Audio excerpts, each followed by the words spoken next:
I'm Logan Sagsetter. Have you ever heard the story of the tortoise and the hare? How about the story of the fitness instructor and the curator? My sister had moved to Chicago a few years ago, living out the life she'd always dreamed of. She was a fitness instructor at a local gym in Chicago, experiencing a fast-paced work style every day.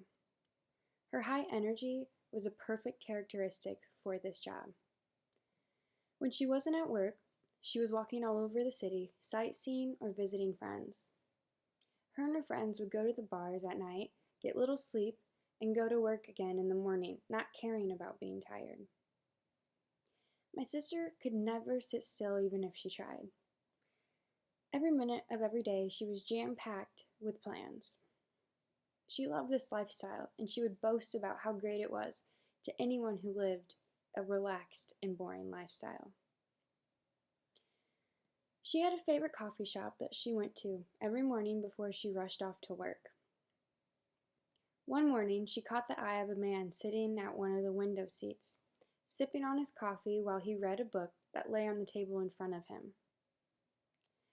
Usually, she ran out of the coffee shop too fast to even notice anyone in there.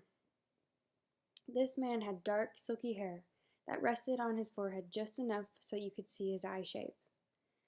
My sister stopped for just a minute to stare. When he looked up, he smiled at her and started walking over to her. That was the beginning of a new adventure for my sister to have. Ryan was a curator at a museum called the Field Museum, also located in Chicago. He was someone who loved his slow and steady life. It was simple and perfect in his eyes. Working at the History Museum fascinated him and allowed him to explain the same stories over and over again to those who wanted to learn and to new people every single day. He woke up early enough every morning just to sit at his favorite coffee shop and to read a few chapters in his book while he drank his liquid caffeine.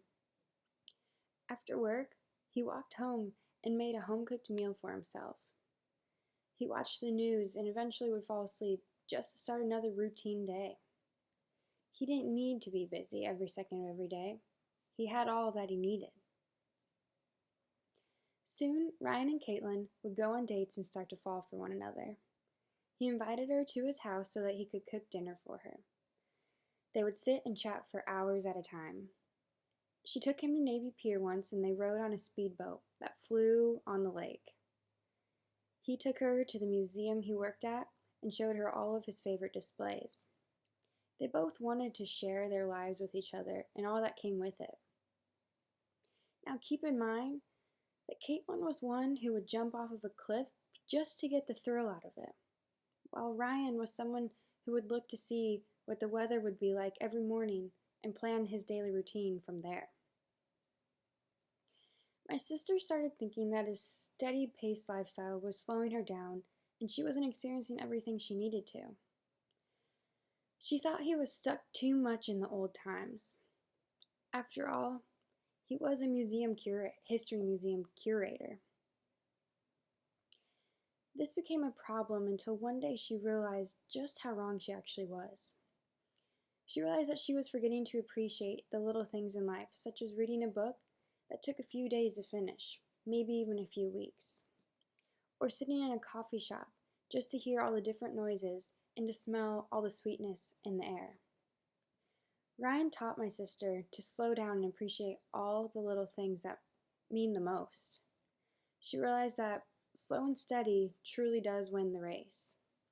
She could slow down in life as long as it meant that she could spend it with him.